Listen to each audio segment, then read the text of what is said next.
Hello friends, आनंद S के channel में आपका एक बार फिर स्वागत है। दोस्तों, मुझसे बहुत से लोगों ने कमेंट में ये प्रश्न किया है कि गुरुजी, मौत के बाद आखिर क्या होता है। जवाब लेकर आज मैं आपके सामने हाजिर हूँ। क्या होता है मरने के बाद।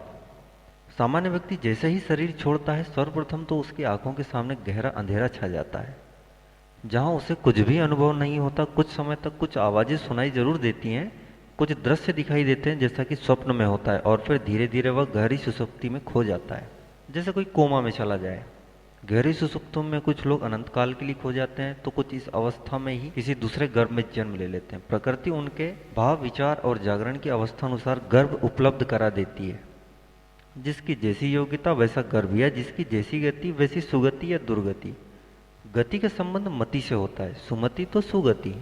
लेकिन यदि व्यक्ति स्मृतिवान, चाहे अच्छा हो या बुरा हो, सुसुप्ति में जागकर चीजों को समझने का प्रयास करता है, फिर वह जागृत और स्वप्न अवस्था में भेद नहीं कर पाता है। वह कुछ कुछ जागा हुआ और कुछ कुछ सोया हुआ सा रहता है, लेकिन उसे उसके मरने की खबर रहती है। ऐसा व्यक्ति तब तक जन्म नहीं ले सकता जब तक कि उसकी इस जन्म की स्मृतियों का नाश नहीं हो जाता।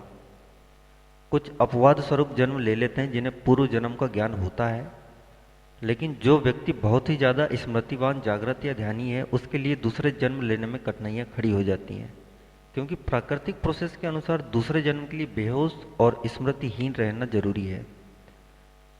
इनमें से कुछ लोग जो सिर्फ स्मृतिवान हैं, वे भूत, प्रेत या पितर योनि में रहते हैं, और जो जागृत हैं वे कुछ काल तक अच्छे गर्भ की तलाश का इंतजार करते हैं। लेकिन जो ध्यानी है या जिन्होंने गहरा ध्यान किया है, वे अपनी इच्छा अनुसार कहीं भी और कभी भी जन्म लेने के लिए स्वतंत्र हैं। यह प्राथमिक तौर पर किए गए 3 तरह के विभाजन हैं, जिनका वेदों में भी उल्लेख मिलता है। जब हम गति की बात करते हैं तो 3 तरह की गति होती है: सामान्य गति, सद्गति और दुर्गति। तामसिक प्रवृत्ति व कर्म में दुर्गति ही प्राप्त होती, अर्थात इसकी कोई गारंटी नहीं कि व्यक्ति कब, कहाँ और किस योनि में जन्म ले। यह चेतना में डिमोशन जैसा है, लेकिन कभी कभी व्यक्ति की किस्मत भी काम कर जाती है। दोस्तों, ना तो यह शरीर तुम्हारा है और ना ही तुम इस शरीर के हो। यह शरीर 5 तत्वों से बना है: अग्नि, जल, वायु, पृथ्वी और आकाश।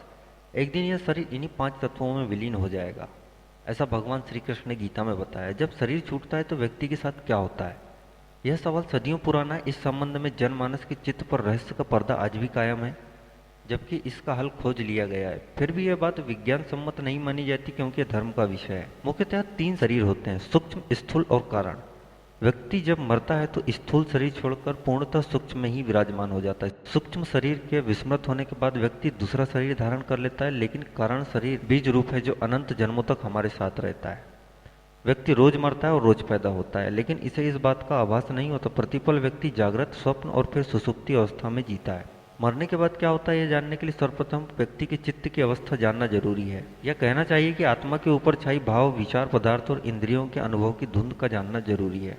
आत्मा शरीर में रहकर 4 स्तरों से गुजरती है: जागृत, स्वप्न, सुसुप्ति और तुरीय अवस्था। 3 स्तरों का अनुभव प्रत्येक जन्म के लिए हुए मनुष्य को अनुभव होता है, लेकिन चौथे स्तर में वही होता है जो आत्मावान हो गया है या जिसने मोक्ष पा लिया है। वह शरीर तुरीय अवस्था में होता है, जहाँ ना तो जागृति है, ना तो स्वप्न है, ना तो सुसुप्ति। ऐसे मनुष्य सिर्फ दृष्टा होते हैं, जिसे पूर्ण जागरण की अवस्था भी कहा जाता है।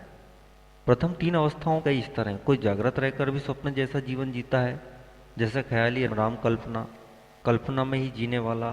कोई चलते फिरते नींद में रहता है, जैसे कोई नशे में धुत, चिंताओं से घिरा, या जिसे हम तामसिक कह सकते हैं। हमारे आसपास जो पशु पक्षी हैं वे भी जागृत हैं, लेकिन हम उनसे कुछ ज्यादा होश में हैं, तभी तो हम मानव हैं।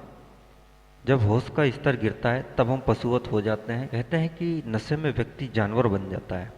पेड़ पौधे और भी गहरी बेहोशी में हैं। मरने के बाद व्यक्ति का जागरण स्मृति कोश और भाव तय करता है इसे किस योनि में जन्म लेना चाहिए। इसलिए वेद कहते हैं कि जागने का सतत अभ्यास करो, जागरण ही तुम्हें प्रकृति से मुक्त कर सकता है। दोस्तों, अगर मेरा ये वीडियो पसंद आया हो तो जरूर लाइक करें और सब्सक्राइब करें।